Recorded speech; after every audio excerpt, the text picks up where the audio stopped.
No, it's not Lower White. It's the congregation one. Is there? I met the guy that. Yeah, Knoxville Boulevard and.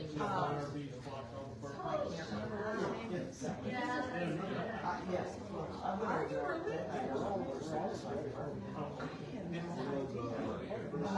He was the guy that's and his wife. I met him at reception. Yep. See, is that the one that's on Meredith Road? Okay. That has the fish rock? Yeah. And I'm talking I think so. Well, during COVID. He's really cool. I can't remember his name. So I would order it online.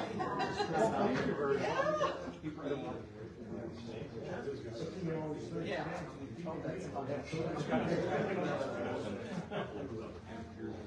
It was still good fish. Yeah. It is. Well, that'd be great. That's good. Yeah. You bet. A real one.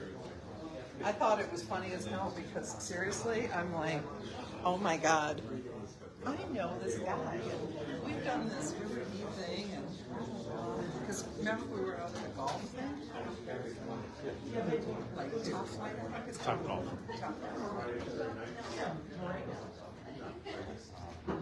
Well, I'm glad you mentioned it because next time I run into him, at least I won't be taken by surprise when if he says something. Yeah, it was pretty funny. Him and his wife were really nice. Yeah, I've never met his wife. Yeah. So Apex is an accounting firm that both Tony and I worked with all of our companies for years and years. And they were having an anniversary party, and we were all there. So it was fun.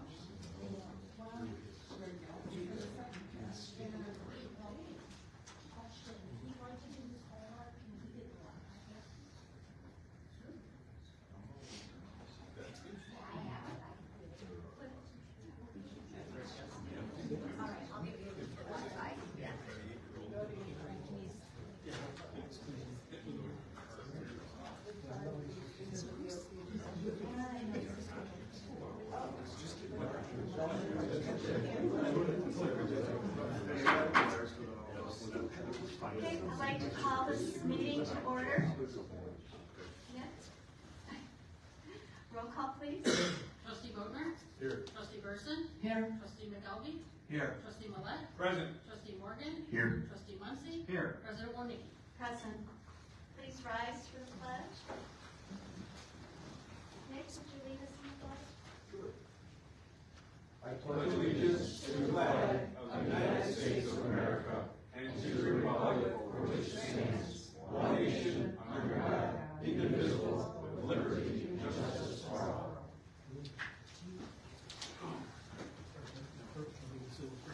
Okay, we'll move on to public comments. And Wendy, I think we'd like to begin with you.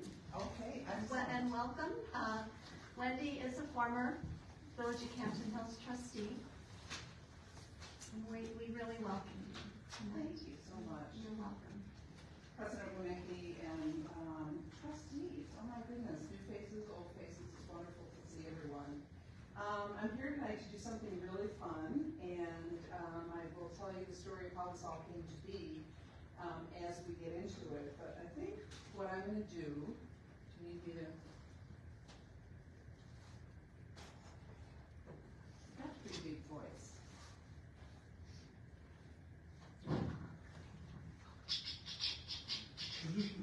Checking.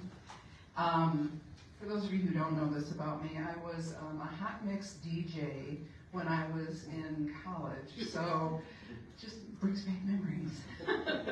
Anyway, one of the things that I wanted to do was start the presentation that I have tonight with our land acknowledgement. And so I'm going to take the opportunity to read it. For those of you who have not read it yet, it's up on the wall now, and I'm not sure if this is on. It sounds like it's still on, so. Okay, great. So the land acknowledgement, this was something that was passed back in 2022, and it reads as follows. Whereas the original stewards of the land we now call Campton Hills, Illinois, have included many peoples from wide and different backgrounds throughout the millennia, and whereas the current residents of the village of Campton Hills deliberately come together to openly reason in a civil and honest manner for the benefit of our community, and whereas we recognize that the sense of place has been the home of many peoples throughout the millennia, and therefore, and whereas we understand that we are all caretakers of these lands and tend to our community with a strong sense of stewardship and grace, and whereas we connect as we connect, we are mindful of the care and appreciation of this place for those who have tended these lands before us, that include indigenous peoples from various nations tied to this area, who include the Potawatomi, Ojibwe, Odawa, and Ho-Chunk. And whereas we understand that there are those who came to this area seeking opportunity for freedom to grow, and whereas many of these put down roots and have been part of the story of this place since the early 1800s, and whereas we acknowledge their sacrifice so that we may have the freedom to live in this area with a strong sense of legacy and connection to both people and our community and our shared rich history. Therefore, as members of a proud community, we acknowledge the history and this land as an expression of gratitude and appreciation for all those who have come before us and those who will follow our lead and make this place, our community, one that is respectful of our very rich shared heritage, shared legacy. And as I mentioned, this was signed and witnessed thereof in 2022. So today, I want to tell you a little bit about how I happen to be here again. Okay, it is on. So I happen to be here again because I had a friend, my brother, Ed, call me up and ask me to consider coming forward to talk again about the land acknowledgement now that it was in this new space.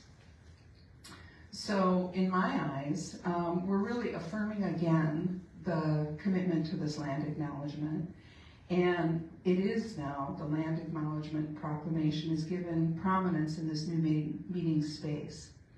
So Ed and I discussed this, and I noted that perhaps the addition of a medicine wheel could augment this acknowledgement. So why? Why the medicine wheel? Because it is another reminder of our very rich and shared heritage. The medicine wheel has many lessons, and I'll just tell you about one.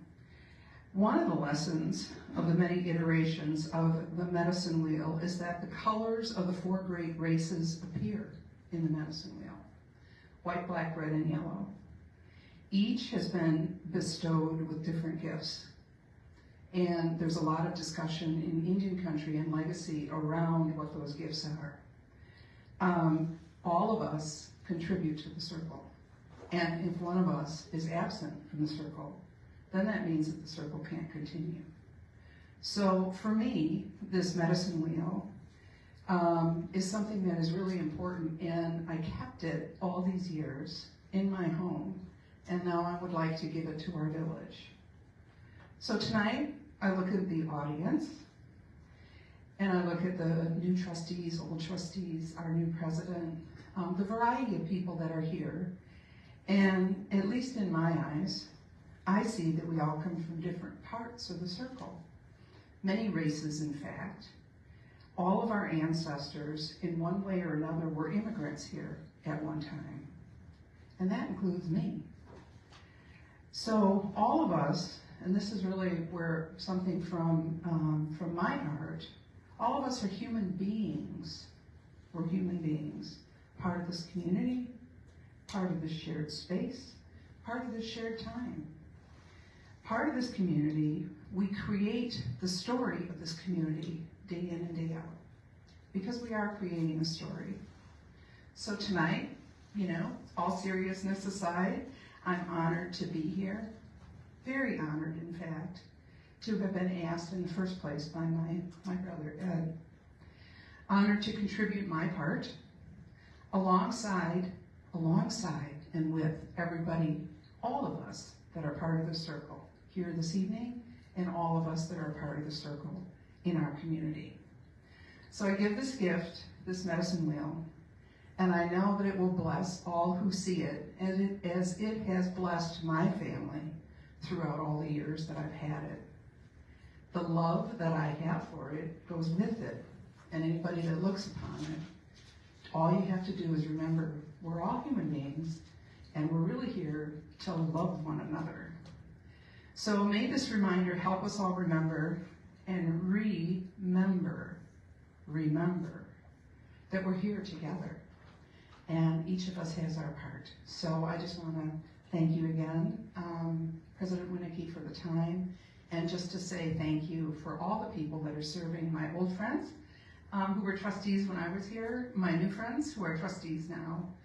Your contributions matter, make a difference, and know that we all appreciate it. So that's it. Thank you.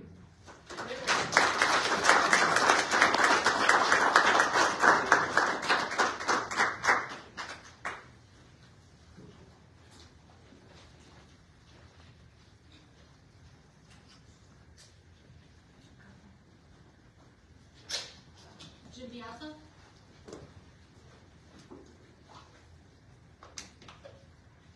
Testing. Good evening. I have not been to a village meeting in the last 3 months. Why? Because I'm disgusted by what is happening in these meetings.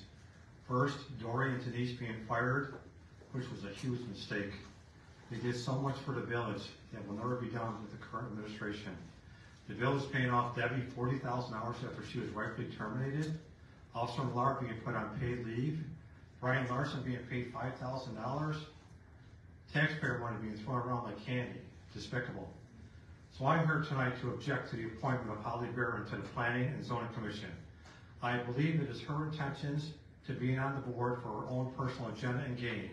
As a matter of fact, at a previous village meeting that was held back in Lord of Light a while back during the zoning meetings, Holly got up ranting about how she was sold property from a realtor that was zoned farm, which in fact is zoned residential, which to this day she believes is still zoned farm. So, which is in fact, she ignores the zoning laws by having 70-something chickens and roosters, which are legal, multiple rabbits, 2 swine, turkeys, and which these animals are being butchered on her property, and also now 2 goats, and selling eggs to the public. So my opinion as a citizen of Campton Hills, I feel, as do many other people, that Holly is not qualified to make any zoning decisions because she cannot be transparent and follow local ordinances herself. So Barb, it'd be in your best interest to pull Holly's nomination. One last observation that Mr. Griffey and I have noticed, Holly disrespects the American flag by not reciting the national anthem. Not very patriotic if you want to become a government official. I'm sure Holly will have Kristen LeBlanc edit out the last 2 minutes of this video for what's happening in Campton Hills. So much for transparency. Thank you. Charlie Griffey?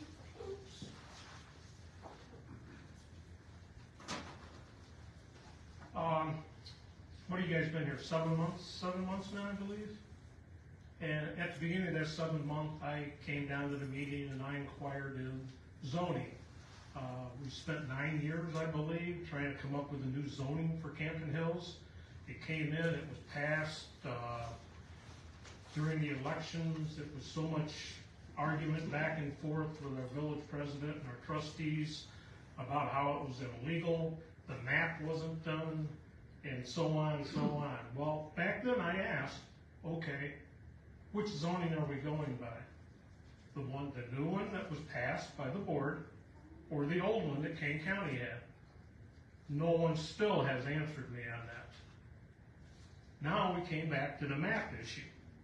People came down here and just belittled the ex-president on him not following regulations, doing it right or whatever. There's no map. So I'm asking you, 7 months later, where's the map? I've been told it was done, but I haven't seen it. So I'm just questioning you, which zoning are we enforcing? The new one or the old one?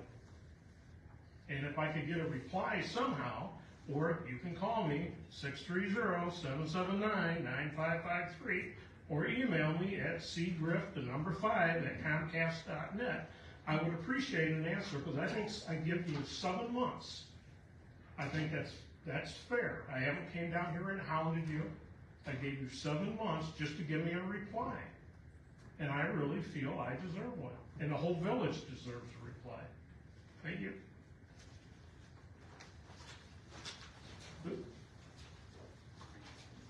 Okay, moving on to the consent agenda. Anything to be removed from the consent agenda? Seeing none, hearing none, accept a motion to pass the consent agenda. Moved So by moved, Muncy. trustee McKelvey, Second. second by trustee Muncy. Roll call. Trustee McGelvey. Aye. Trustee Muncy. Aye. Trustee Bodnar. Aye. Trustee Burson. Aye. Trustee Millet. Aye. Trustee Morgan. Aye. Motion passes, thank you.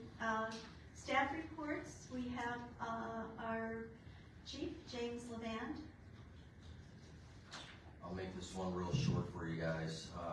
We've had holidays in the hills this past weekend. It was great, huge turnout. When I wrote fast names, CERT, CPA, everyone that did really well putting it all together. So I saw a lot of the trustees, family members, village president, village attorney, clerk, everyone came out. So I was very happy with it. Weather stayed good for us, and the tree looks the best it has in a long time. So we have one event coming up. It's Saturday, December 23rd. We're actually doing a fundraiser for CERT. It's going to be a pancake breakfast at the church up at Fox Mill, La Fox, 7 to 10. Santa Claus is going to be there. Not asking for a set fee, strictly by donation. All money goes to CERT. They can use the money. They're a great organization that does a lot for both Elbert and Campton Hills. Following that will be the Christmas parade, which we do every year. So that will be from 11 o'clock. Usually takes about 75 minutes. And that's all I got for you guys, unless you have questions. Okay, any questions for chief? Or discussion? All right, thank you. All right, we'll move on to action items. HR Green and Scott, the floor is yours.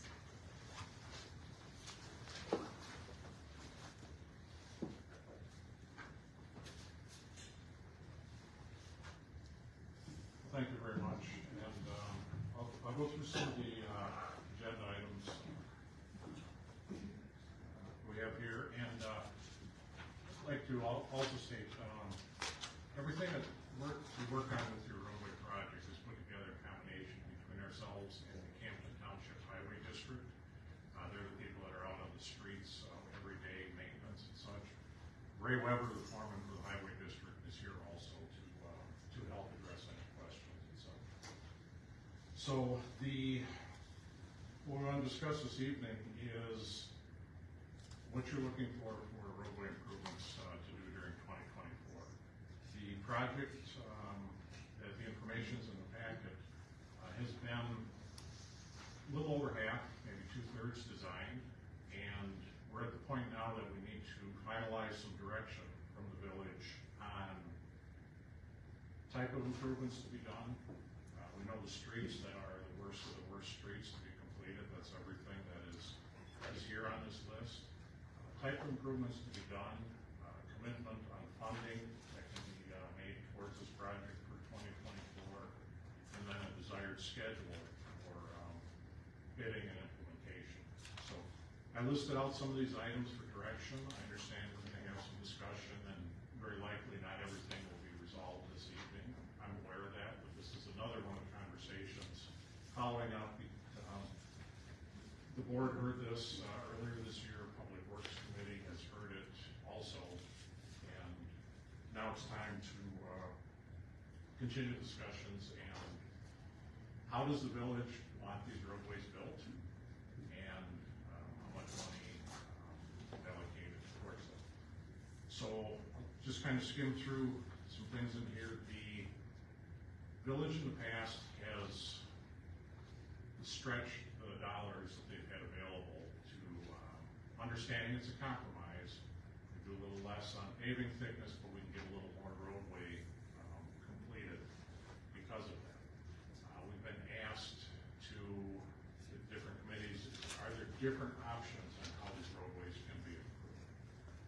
One of the things that we as engineers, when we look at these, we're looking not just how's the road look today, but what's gonna look like in a few years when we're finally able to get to it. That's why a lot of these roadways, our initial recommendations, even going back 4 years ago, when we did the 5-year program, was a full depth reclamation, which is a greater thickness of improvement, obviously at a greater cost. They say the village has, previous administration, previous direction has been to, can we thin out the pavement and stretch the dollars further, which works, but you're not getting the full life out of those improvements that you really want. So if that's something that the current board is looking to continue, I didn't want to presume to just continue that same level of improvement previously established. So that's why there's different costs listed for the type of improvements. There's a different, there's some drawings at different sections showing. I'd be glad to answer any questions on that, and then talk about priorities, desires, et cetera. So this is, the thought was this is more of a back and forth conversation. I don't want to stand up and talk through everything, so I'd be looking for questions and discussion. And Scott, before you do that, can you differentiate between the grouping colors and the robotic qualifications? That's clarity. To clarify that, the robotics, when we did the pavement analysis, utilized 5 colors: green, dark green, light green, yellow, orange, red, progressively better to worse. Okay. That, I apologize, the exhibit showing the groupings of roadways, the colors are coincidence. There's no correlation between those two. So the red on this exhibit does not correlate to a red on robotics. In hindsight, that was something we just had not seen that was like that. Every street on this exhibit is in dire need of improvement. They're all oranges and reds. So, and the grouping that was done in here is, as you have various streets scattered around the community that need improvement, the less mobilization, remobilization of the contractor, the more efficient your unit prices are going to be. So, for example, if you're only going to do 3 streets, you don't want to do one here, here, and here. You want to do them closer together. That improves contractor efficiency. That's why these are grouped as they are, but there's no, group 1 is not necessarily worse than group 7. It was just a way of numbering and showing where the different groups are. If you want to do streets, you want to do everything within a group. So, is that correct? That's what I want to make sure you clarify. Okay. You sure? Scott, I had a question, kind of a technical question about what you have in the cross-section for edge milling. And I may be simplifying it, but I've always referred to that as like an overlay. And in the overlay process, generally, I've envisioned where if you have roads with curbs, sewers, driveways, that's where the edge milling occurs. When you're grading into a driveway, into a curb, so you can blend everything in. Now, on most of our roads with the dirt, curb, and the swale, where the sides are held in by the soil, there's no need for edge milling, correct? Like the way I'm reading this is that the entire roadway has an edge mill, whether it's leading up to a driveway or not, or is that not correct? Can you just explain the edge milling part of this project? I'll do that. I'll also explain the milling that's historically been done, which has been full width, on why that's been included. Milling is a minor percentage of the cost of the roadway improvement. It's typically 10 to 15% of the total cost. One of the reasons that we have recommended milling some of the existing pavement off is just the extremely deteriorated condition of it. The surface on these roadways is alligator, broken fist, et cetera, type size pieces. Much of it has been, Ray, what's the term, Durapatched? It's been, Yeah. it's been crack sealed, Durapatched, pothole patched. We have three processes that we use. Cold patching is usually for potholes and road edges that break apart. Crack sealing is to get the cracks before they get so bad that they alligator, and Durapatching is to hold the road together until we can actually do either a hot mix repair or actually do a milling and an overlay. So, the several processes. So much of what is out there on the surface of the roadways is in an extremely poor condition.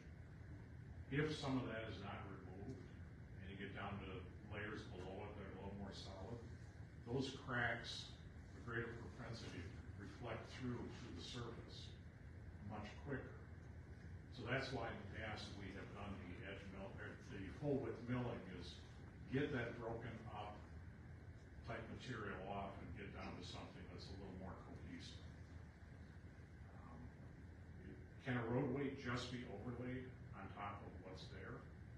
If it's in solid enough shape, yes. But if it's as broken up like this, is what you're going to do is you're going to be raising the cracks if you leave all that broken up material in place. That's why we've done the full width mill. Which is a compromise because of the amount of pavement that's going down. It's not as much as fully desirable to try to stretch the dollars. The change to edge milling is, it tends to be the outer portions of the roadways that are broken up more than the center. But in many cases, the center is in pretty rough shape as well. Reduce the amount of milling on just the outer part, and then as we level binder and pave the roadway back, that allows us to build the crown up, the cross slope of the pavement, to better shed water off the roadway. It'll raise the center of the roadway by a few inches as you do that. Again, it's another compromise. You take care of some of the milling, you take care of some of the alligator, but not all of it, because you're not milling anything in the center. But you're also increasing roadway cross.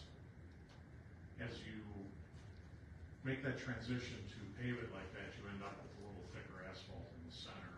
That's why the edge milling alternative is somewhere 10 to 15% greater than the full width milling.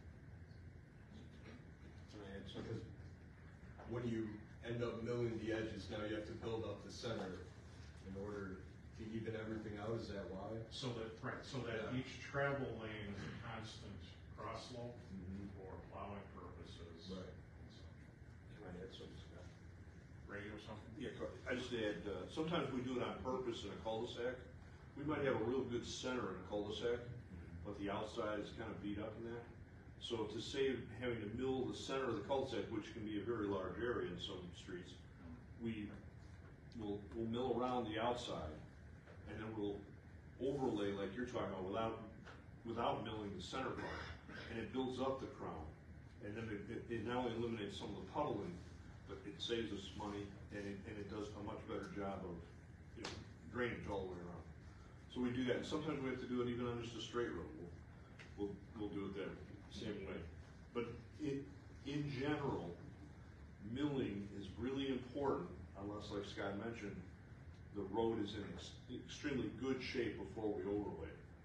Because once you overlay bad road, it's just like it's not if it's going to happen, it's when it's going to happen. The cracks and the alligator are just going to rise right to the top of you, because the weight of the vehicles and especially the trucks need it so badly, it just kind of rises to the surface. It's just a really good idea to mill any road that really needs the milling, get it done. Otherwise, you're going to pay for it in the long run. I guess I don't take more than simpler than that. And what you also do is, as you mill the roadway, is you texture that surface. So now instead of a polished, old, deteriorated pavement, now you've got a ground surface that helps the new asphalt adhere better to what is below. To add to that, sorry to butt in, but to add to that, we have a severe problem with garbage trucks. The guys in the garbage trucks like to pop their parking brake as they come to a stop, and those garbage trucks are packed so full and so heavy sometimes that if that road isn't prepped properly and milled and prime tacked the way it should be, this pavement slides, and then we get gaping crevices all over the pavement, especially on hills, as well as flat areas. So it causes a lot of problems. That's why we make sure we mill what needs to be milled, and then if we can avoid, try and save money, like we discussed at the meeting we had with you. That's something we can do, but it's gotta really be in decent enough shape to do it. Otherwise, we're gonna, in the long, it's either pay me now or pay me later. That's what's gonna happen to us. And what happens is, if you've got a roadway that has a minor percentage of cracking, 5 or 10 type of stuff, you can just patch that particular area and then build up over it. Many of the roadways you have are 50 to 75% or more alligator. So there's not a good starting and stopping point on doing the patching. And this also, it applies in our residential neighborhoods, low traffic neighborhoods, low speed limit neighborhoods, very low traffic. That's really all of these roads that we're targeting are in residential neighborhoods. So, of course, the virtue being, how can we do more for less, even in these neighborhoods, just doing an overlay. What would you give a lifespan to that roadway, going in, just doing an overlay? Can you give us some perspective on how that would stretch our dollar? We're 14% more to do an edge mill and overlay, build up the center line. It's still not gonna give you the 20 years that you're looking for. Whatever, like 15 is something that you could anticipate. Depends on the maintenance, depends on truck traffic. The garbage trucks, what we're seeing throughout the industry is more delivery trucks, Amazon, et cetera. That's more and more traffic that are not lighter vehicles. The heavier the vehicle, the greater the impact on the roadway. So you're still not going to be getting the life that you need if you're trying to get all of your roadways done within a 20-year lifespan. It's going to be a challenge to get that life out of it, even with that improvement. And Scott, I know you're trying to be delicate about this, but it also depends on what the underbase is, whether you're gonna get 10 years longer on that method or 15. If it's a good, sound underbase to it, you'll get closer to 15, but if the road is very poorly originally constructed, you might only get another 8 to 10. That's the piece. He can't promise you a year, because it's very dependent on each road and what the base is. I went through this 100 times. And the roadways that are here is you have aggregate bases under nominal thicknesses of asphalt. You do not have full depth asphalt roadways where you can mill off just the top couple, still have solid asphalt underneath and build it back up. Those pavement sections just don't exist here in the division.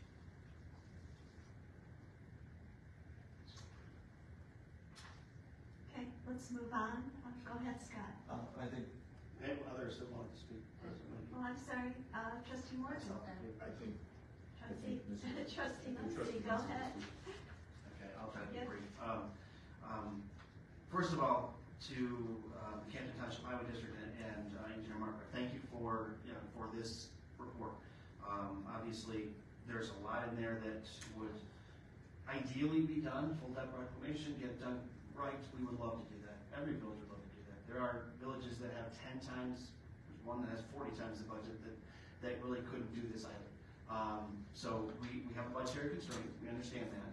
I understand we'll have a meeting potentially later this week. Administrator Rooney and the Finance Committee will look at what the actual budget will be. And then I'm just asking for your help to determine, based on our budget, what can we, with the knowledge of, it would be great to rip up every road down to phase 2 line stabilization and all kinds of other stuff to make it perfect. We are not going to be able to do that, and I'll just be honest with that. No village can. At this, compared to our overall budget, this amount is just untenable. So we will do as much as we possibly can, but we just need some help on figuring out, maybe to Trustee Boatner's point, those roads that are more heavily trafficked, those roads that make more sense, that serve more of our public, maybe those are the ones we focus on the greater depth, and some of the other ones that are more residential, lighter traffic, we will have to focus on that mill and overlay, or what we're calling resurfacing. And then, like last year, we had an A, B, and C, and when we unfortunately had to deal with the hardship of maybe we don't get to C. That may happen again this year too. So I just want to face reality. I'd love to do them all. I'm sure we all would for the residents, but we face a budgetary constraint. We don't levy a property tax. We don't have a referendum for roads, these sorts of things. So we have what we have. But we'll do the best we can with it. We appreciate your help. First of all, with the honest report, we don't want you to tell us what you want to hear. We want to know exactly how bad they are, and we know. Thank you. But then going to the next few meetings, I think we need to establish how do we determine to make the best bang for our buck with the money that we have, and then also answering your second question, just for me, just one of the trustees. As we discussed last year, the scheduling, I believe we need to get these conversations done. We need to be ready in January, if not February at the latest, to be able to start going on to contractors, to be able to start signing, getting this done in March, so we take advantage of when they're looking for capacity, when they're giving their best pricing, when they have availability. So that it's a schedule we need to push on. So if we do have questions, we do have discussion items, let's all try to focus and get that done in the next few meetings, so that we can keep pushing on the schedule, so we can get as much done as we can. Not all that was a question. I hope that I answered one of your questions, at least from one of us. I'm going to answer the last part of your question first, because it's freshest in my memory, is the schedule. Yes, the earlier in the year that you can get out, typically the better. Last year was actually a little bit of an anomaly, that liquid asphalt prices held almost steady throughout the entire year. That doesn't typically happen. So, the earlier March-ish type bid letting, the better to be able to get out on the street. In regards to the first part of the question, as to not having enough funding to do everything to the full extent that you would like to, then you want to look at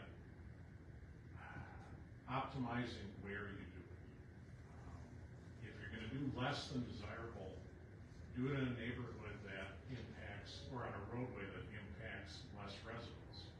So the more of even within a residential neighborhood, a collector type roadway. A lot of these shown in here are scattered side streets, dead ends, in some of the smaller neighborhoods. They're going to see X number of vehicles because there's 9 houses on the cul-de-sac. They're still going to get garbage trucks, they're still going to get delivery trucks, but they're only going to see that many passenger type vehicles. The roadways that, in some of the larger neighborhoods that collect more of the cul-de-sacs, bring them out to the county roadways and such, that's where you're getting greater traffic on those roadways, like a Cranston, a Ridgeline, are both in very rough shape, as are pretty much all the streets on this. But you get more traffic on those roadways than on the cul-de-sacs leading to them. So if you're looking for areas, and that's just 2 examples, but if you're looking for areas that, well, we can do some FDR, but we can't do FDR on everything, those would be the types of roadways that would rise to the top of that list. It's a conscious decision. If you're not going to do it on a cul-de-sac, you're not going to do everything, but it's not impacting people with a lesser. Does that address your question? Very much so. Thank you. One other thing, Scott. I don't know if everybody remembers what the ADAP roads actually are. We didn't actually touch on it. Okay. Yeah, I didn't go through the list of all the different streets. You do all have the map in your packet. So in that map, the reason I picked those 2 is most of them are individual streets here and there. That happens to be one entire neighborhood. Those are a couple of streets that would probably be your first candidates that you want to do that. Trustee Morgan. First and foremost, I'd like to thank the township for the great job they've been doing for the couple of little storms that we've had. Secondly, we need to keep in mind when you're trying to say we'll do something a little shorter or thinner than we normally would, the average EV delivery truck right now weighs 11,000 pounds. So that's double what you would have when you had a gas vehicle going down your street, delivery van. And it's going up from there. The average SUV, which is an EV vehicle because of the battery, weighs 7,200 pounds. The average gas vehicle weighs 3,200 pounds. So we have to keep in mind that maybe shortcutting isn't the answer in certain situations, even if it is a street that only has 9 houses. Because when you look at that garbage truck is still gonna go down the street every week. The service department's still gonna go down that street every week, and all them Amazon vans. So trying to shortcut because you only have 7 or 9 houses on the street is probably not the answer. Thank you. Let's see, I think Trustee Millette was next. To that previous point, can we, on the spreadsheet, we should add AADT on there, and maybe we can look at a weighted volume, so cost per vehicle, essentially, and that would get towards looking at, you know, the four house cul-de-sac versus the, you know, stretch of street that's got 6 houses but has 4,000 cars. Well, you're not 4,000 cars, 1,000 cars. Yeah, in regards to that, we do not have traffic counts on various residential streets. There could be a approximation calculated based on the number of homes, you know, type of thing. As long as everybody understands that it's an approximation. But yeah, the through roadway carrying, you know, 200 cars feeding to it obviously would be higher than 9. So that's something that we could put something together. Okay, Trustee Muncy. I agree with Trustee Morgan that the average weights of vehicles, especially EVs, are increasing. We have much more deliveries due to, you know, home shopping, that sort of thing. However, I just want to highlight again the reality here. Yes, this is a tough decision.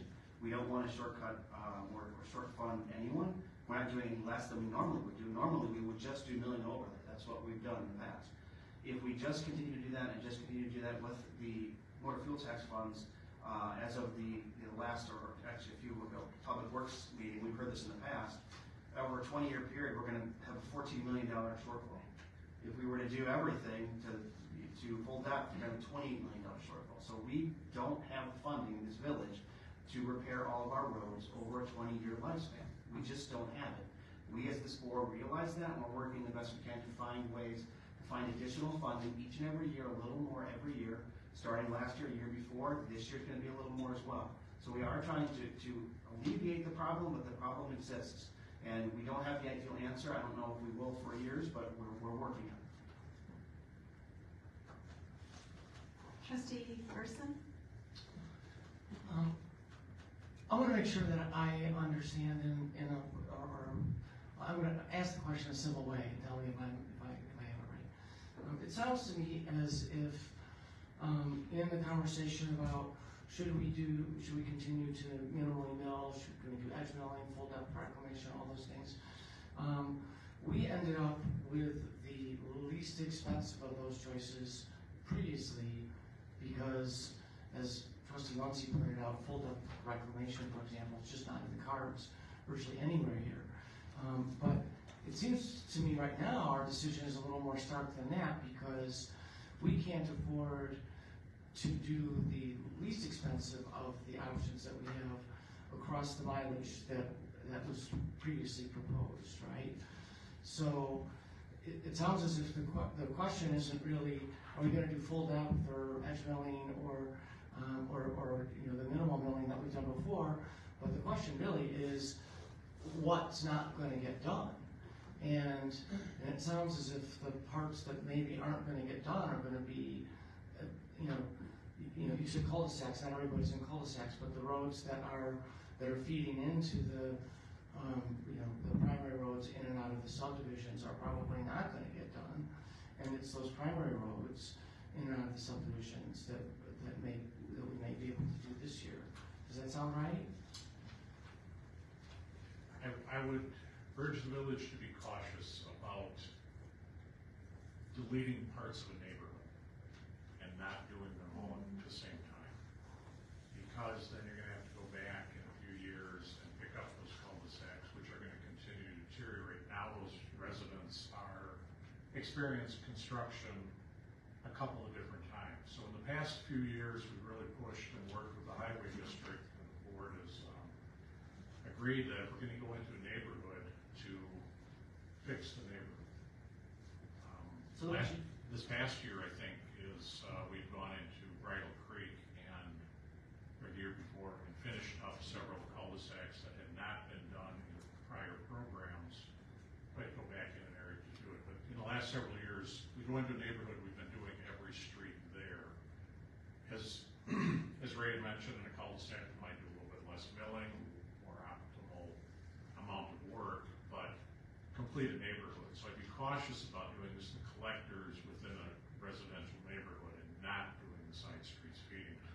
But I don't know that you were saying to not do the full neighborhood. You were I'm not more sure than- that, I'm trying to sort out the choices, so it sounds like, given a choice between doing the collectors and not doing the cul-de-sacs across the board, you would rather pick a color, or 3 colors, or 4 colors, you know, of the map, of an area, do those entire areas, and wait for a different, for other areas to do next year.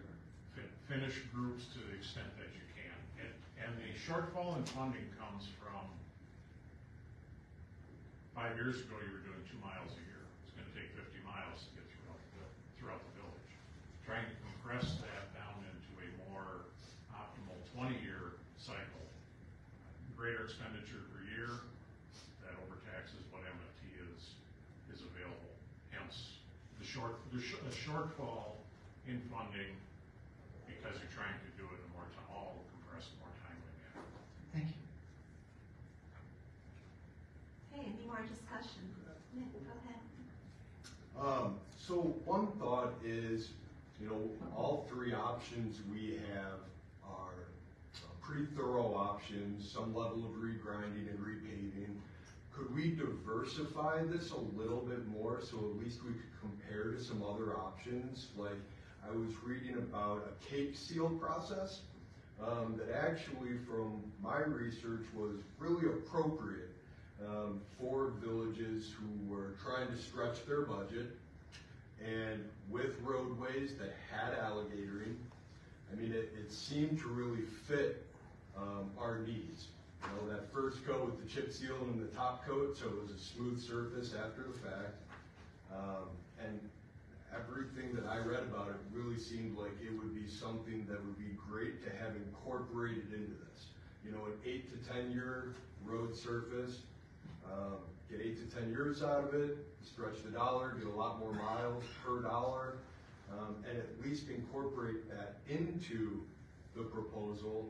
So we may be able to look and say, okay, these are the worst roadways, we're gonna get X done, but we can do 2 for 1 if we do Cape Seal, 8 to 10 year lifespan, and at least have the option to look at this.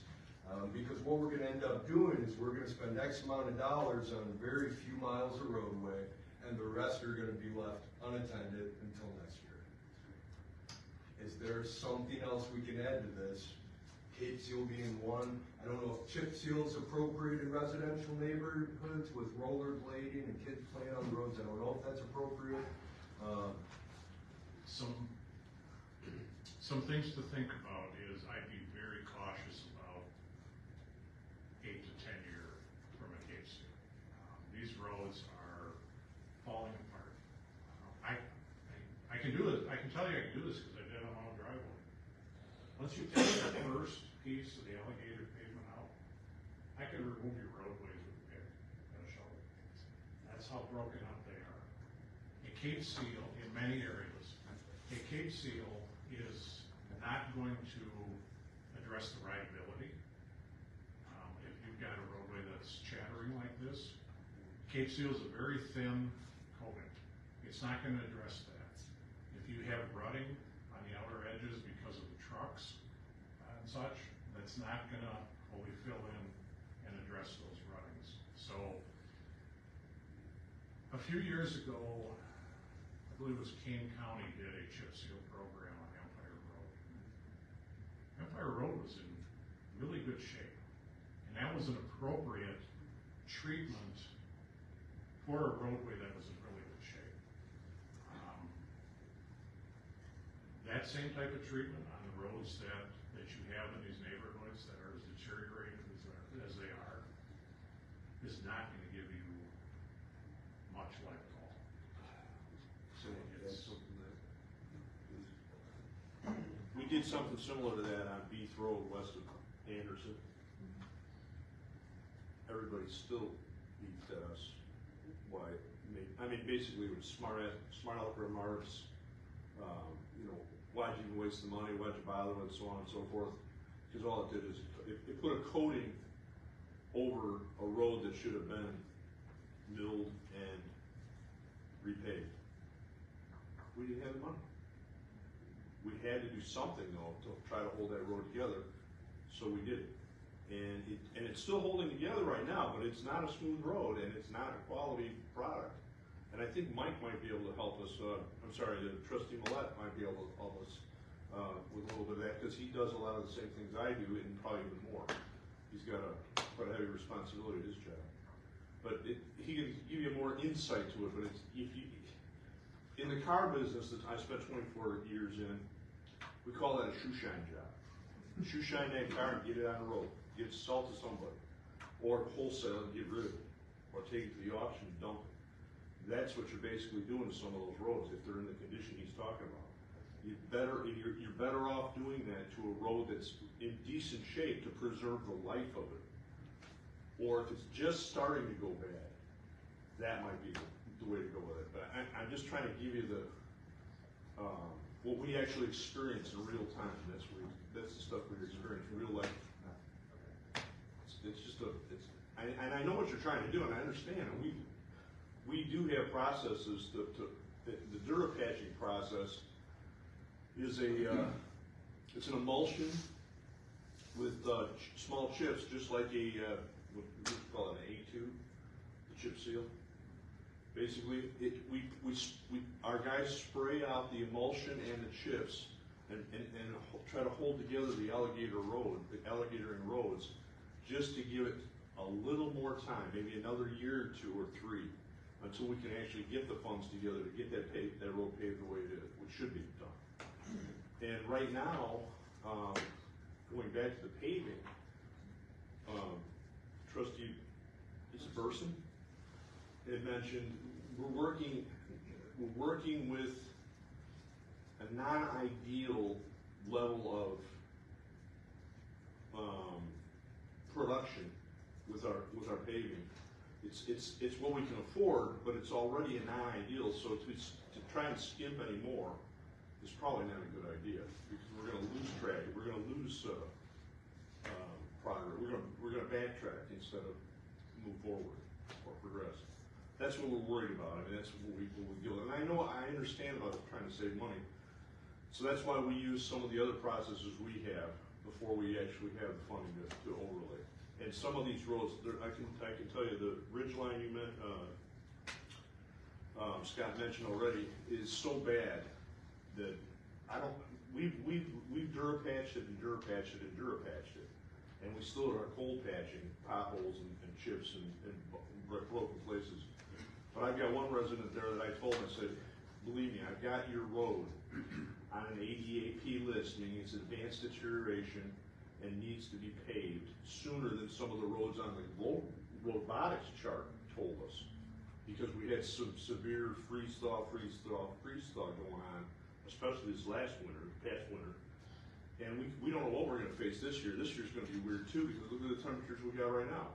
At night it freezes, and in the daytime it's thawed. It rains in the morning. It rains if it's daylight, and if it's nighttime it snows. So it's going to be freezing, thawing, freezing, thawing, freezing, thawing. We're going to have winter roads probably next spring. So, I mean, we know what we need to do, and we know you guys cannot help us do all the roads, but we just need to. In some places we're going to have to do a little bit less. I take the heat from the residents, and sometimes Mark would probably take some too. but I know how to take the heat, and I know how to explain it to the people thoroughly, so they understand we are using a fair and process, an outside engineering study to determine which roads should be paved before others. Everybody wants their road paved. We know we can't get to everybody, but we know how to explain to them why they're not getting paved now, and we do a pretty good job of that. So we'll continue to do that, so we understand where you're at financially, and we'll do the best we can with what you give us to work. That's basically what we're saying. We'll do the best we possibly can. Thanks, Ray. You bet. And I won't take up any more time. I still think it would be interesting to have a cost analysis, and just so that we can compare what the cost would be on a Cape Seal. If we just had the numbers in there and we could compare, and that's all. And I can provide that, but I want to add one more bit of information related to the milling, the edge milling type alternatives. And this is putting into perspective the type of improvement that you're doing on roadways. Is you're actually putting less asphalt down to resurface these roadways than your new driveway standards. Your driveways are not receiving heavy trucks, garbage trucks, etc. So you're really already cutting the level of improvement. I can provide the costs on a per square yard type basis for something like a Cape Seal, but it is a complete different animal as far as level of improvement. Trustee Millett, I think Ray had asked. I was gonna say, the analogy, if you wanna go with car analogy too, is you can only bondo so much on a car, right? You have to have some real metal at some point, right? And at some point, you gotta cut it out, and you gotta go get another fender or whatever the case may be. So that's probably a decent analogy. The roads are rusted out at this point, the ones we're looking at. So the improvements, you gotta scrape off the rust, and treat the alligator cracking on the roads as the loose rusty part. So the grinding is getting the bristle brush and going to town on it, or getting a burnisher and going to town on it to get to the point where you get something where you then can get something else to stick. To the question, and actually Trustee Muncy knows this too, there's just not enough money out there for anybody. We aren't alone in this. We'll do our best. It's a crisis that's hitting everybody. The money that's out on the street now for things is more for the bridges and the other stuff that's also in junk shape too. So we as a country haven't invested in infrastructure because we just haven't. And my whole life I've been fighting that same fight. But we need to educate our citizens to know this is we're not wasting. This is what we're doing. We have, as Ray said, we've got the technology. We're not making these decisions in vacuums. And if it comes out to the point where we can only get through half this list because that's the money that finance finds for us, it's just an education process to everybody say this is the best we can do with what we have for right now. And I haven't found the pot of gold or the paving money tree yet in 37 some odd years. And to Trustee Morgan's point, everything's heavier. And it's, even on the legal trucks, we keep hearing that the lobbying is trying to push like 110 for legal weight now, and we're at 83,000 now is legal weight. So nothing's designed, except for an interstate, and some state highways is designed to carry that kind of load. So maybe it's going to be a pooling of sad sacks all at some point to come up with a different solution, and we're at the beginning of that. But the trick is we got to do something with the 80 APs now, and to the point I think we've all made, finance has got to give us a number, right, and see what's legit available, and then we can apply that number to what we have need, and we'll see how short we come up this year, and then we can talk about next year. Same old in a way. Thank you, Trustee Miller. I hear what you're saying in anticipation of talking with Scott.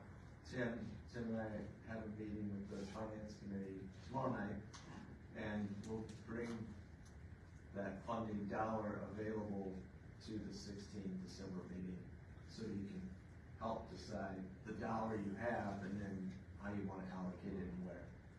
So we can meet everybody's concern, get a bid document out in February at the latest, so we can award a contract in March. All right, I think we'll move on to the motions. Is everybody ready? Discussion is over? I'll move to approve the 3 HR Green invoices, specifically invoice 168112, 167318, 168391. Okay, moved by trustee Muncy, I second. seconded by trustee Morgan. Roll call. Trustee Muncy, Aye. trustee Morgan, Aye. trustee Bodnar, Aye. trustee Burson, Aye. trustee McElvey, Aye. trustee Malek. Aye. Okay, motion passes. Next motion to approve resolution R-23-35, a resolution for approval of change in plans number 1 and final for the village 2023 pavement rejuvenation program. So moved, Muncy. Moved by trustee Muncy, I'll seconded second. by trustee Morgan. Roll call, please. Trustee Muncy, Aye. trustee Morgan, Aye. trustee Bodnar, Aye. trustee Burson, Aye. trustee McElvey, Aye. trustee Malek. Aye. Okay, motion passes. Next, motion to approve the Corrective Asphalt Materials LLC invoice. So moved, Muncy. Moved by trustee Muncy, I'll second. second by trustee Morgan. Roll call. Trustee Muncy, Aye. trustee Morgan, Aye. trustee Bodnar, Aye. trustee Burson, Aye. trustee McElvey, Aye. trustee Malek. Aye. Okay, motion passes. And lastly, motion to approve and consent of the village president's appoint HR Green Village Engineers through April 30th, 2024. So moved, Muncy. Moved by Muncy, I'll second it. second by trustee Morgan. Roll call. Trustee Muncy, Aye. trustee Morgan, Aye. trustee Bodnar, Aye. trustee Burson, Aye. trustee McElvey, Aye. trustee Aye. Malek. Motion passes. All right, thank you. Thank you very much for your time. And Scott, before you leave, there's one item you're gonna have for next week's, or 2 weeks from now is agenda. What was that item? That was the final change order Yes. and pay estimate for this year's roadway program, along with the second and final invoice for the contractor for that project. So, thank you for the reminder. Could I add one thing? Sure, go ahead. Without the village board and his firm and himself, we would have made the progress we've made.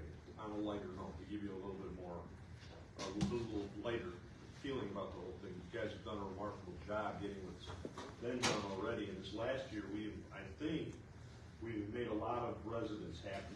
Okay, we got a lot of roads done, not only for the village, but so did the highway district for our own unincorporated roads. And I appreciate everybody here, the efforts that they're making, so thank you so much. Just wanted to Thank throw you, that out. Mike. All right, moving on, the motion to approve ordinance 23-19, amending village code regarding building permit fees for new construction. So moved. Second. Moved by trustee McElvey, second by trustee Burson. Discussion? Questions? Okay, roll call. Trustee McElvey. Aye. Trustee Burson, Aye. trustee Bodnar, Aye. trustee Malek, Aye. trustee Morgan, Aye. trustee Muncy. Aye. Okay, motion passes. Moving on to C, motion to approve ordinance 23-20, adopting paid leave benefits required for the village's employees. So moved. Moved by trustee Burson, Second, Muncy. second by trustee Muncy. Discussion, questions? Okay, roll call. Trustee Burson, Aye. trustee Muncy. Aye. Trustee Bodnar, Aye. trustee McElvey. Aye. Trustee Malek, Aye. trustee Morgan. Okay, motion passes. Okay, D, motion to approve ordinance 23-21, an ordinance amending the zoning commission from 3 members to 5 members. So moved. Moved by trustee Morgan, second by trustee Millet. Questions, discussion? No, 5 makes sense, that's what Ralph talked about. Yes. Is that the chairman suggested better for Yeah, sickness, absence, all of that kind of stuff, so it makes sense. good. All right, roll call. Trustee Morgan. Aye. Trustee Malek. Aye. Trustee Bodnar. Aye. Trustee Burson. Aye. Trustee McElvey. Aye. Trustee Muncy. Aye. Okay, motion passes. Going on to E, motion to approve contract with flock camera for the installation and maintenance of a flock camera system. So moved. Moved by trustee Second. Morgan, second by trustee Burson. Any discussions I- or questions? I'd like to have a little discussion. Sure.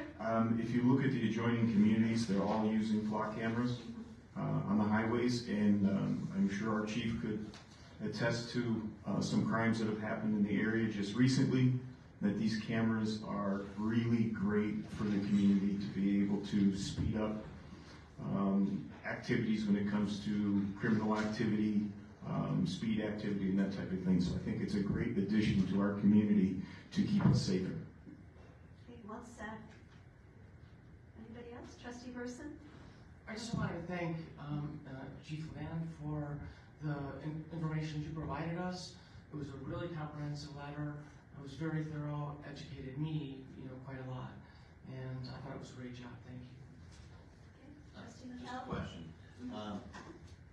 You probably would want more than one, right?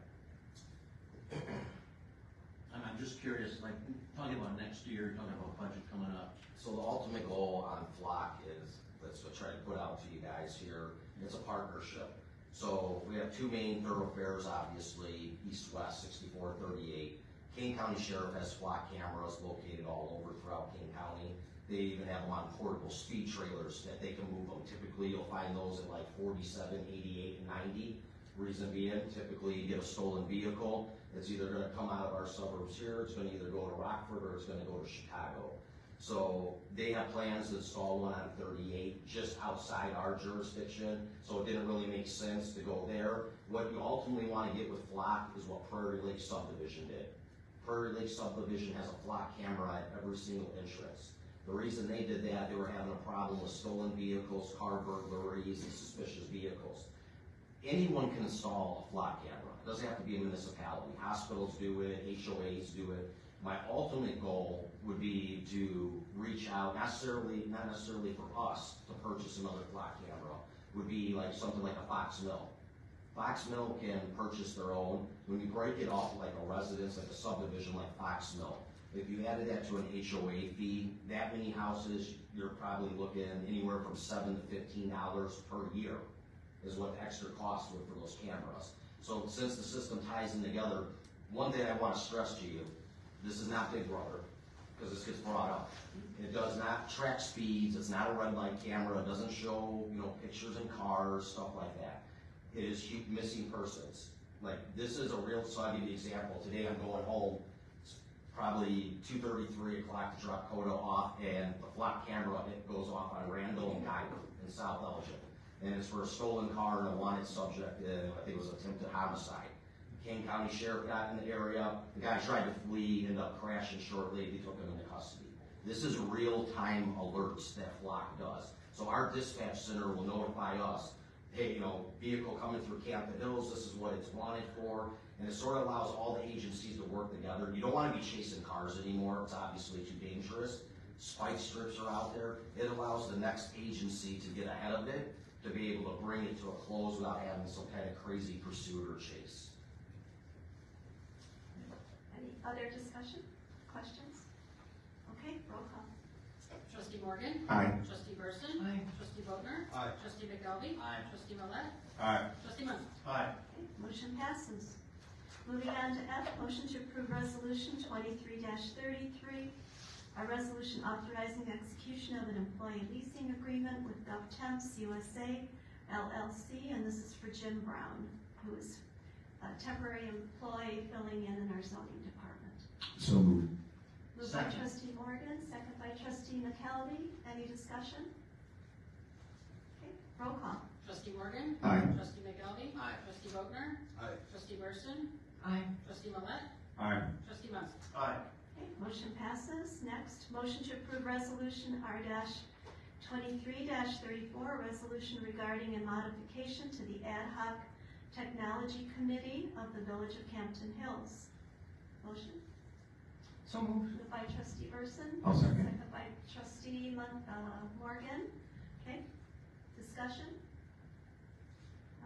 Trustee Burson? I was just simply going to observe that it's the same issue, really, as the zoning commission, right? Yes. The three-person committee can just become unmanageable. but from the standpoint of just not being able to get quorum. So, Sure. it's the same issue. Okay, thank you. Roll call. Trustee Burson? Aye. Trustee Morgan? Aye. Trustee Bodnar? Aye. Trustee McGelby? Aye. Trustee Millet? Aye. Trustee Muncy? Aye. Okay, motion passes. Moving on, motion to approve and consent of the village president's appointment of James Kopek to the zoning commission. So moved. Moved by trustee Millet, Second, Second. Muncy. second by trustee Muncy. Any questions or discussion? Roll call. Trustee Millet? Aye. Trustee Muncy? Aye. Trustee Bodnar? Aye. Trustee Burson? Aye. Trustee McGelby? Aye. Trustee Morgan? Aye. Motion passes. Moving on to I, motion to approve and consent of the village president's appointment of Terry Lanterney to the zoning commission. So moved. Moved by trustee Burson, Second. second by trustee Morgan. And she's here, by the way. Hey. Okay, questions, discussion? All right, roll call. Trustee Burson? Aye. Trustee Morgan? Aye. Trustee Bodnar? Aye. Trustee McGelby? Trustee Millet? Aye. Trustee Muncy? Aye. Motion passes. Welcome. Welcome. All right, motion to approve and consent of the village president's appointment of Ralph Frederick as chairman of the zoning commission. So moved. Second. Moved by trustee Millet, second by trustee McKelvey. Discussion? Okay, roll call. Trustee Millet? Aye. Trustee McGelby? Aye. Trustee Bodnar? Aye. Trustee Burson? Aye. Trustee Morgan? Aye. Trustee Muncy? Aye. Okay, motion passes. Moving on to K, motion to approve and consent of the village president's appointment of Jim Brown as secretary of the zoning commission. So moved. Moved by trustee Second. Morgan, second by trustee Burson. Discussion?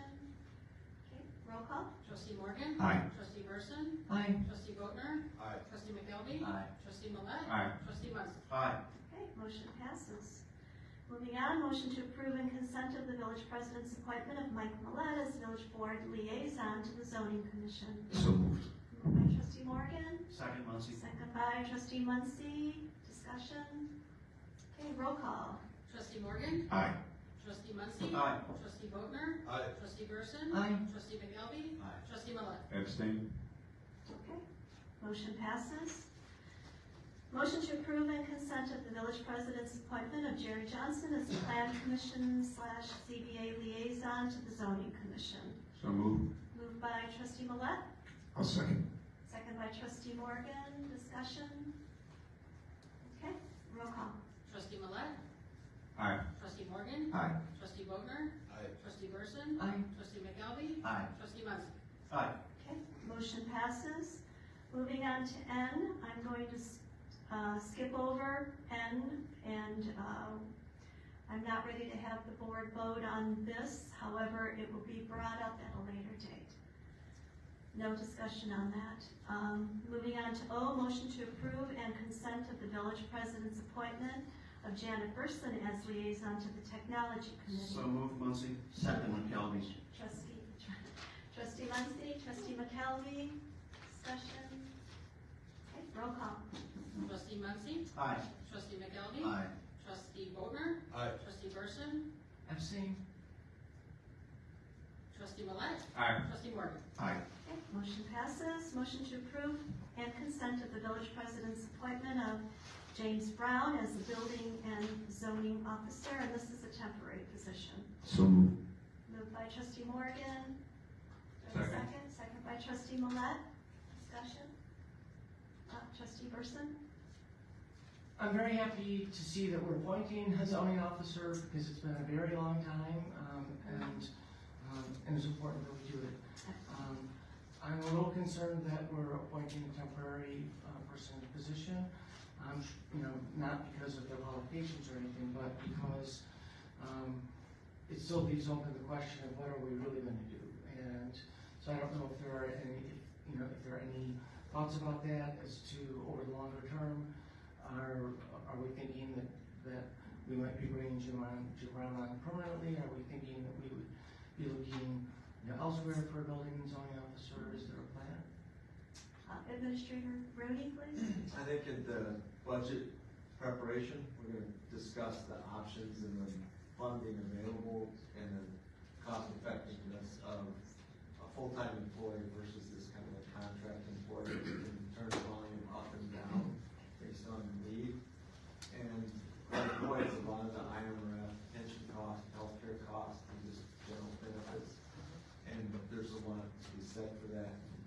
size of your organization, I think that could still work, but during the budget, we should have a thorough vetting of that option of full-time, or contract. May I ask you a question? Sure. So are you suggesting that we might, over the longer term, engage in a long-term contract situation? So not a temp per se, but an arrangement where we contract for this service, whether it was from Gulftown or from someone else, over the longer term.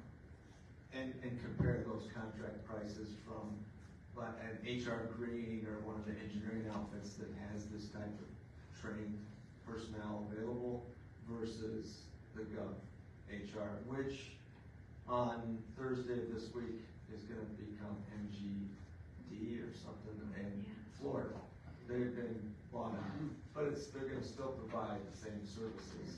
It's just when you pay them, it'll be not to Gov HR. Change their name.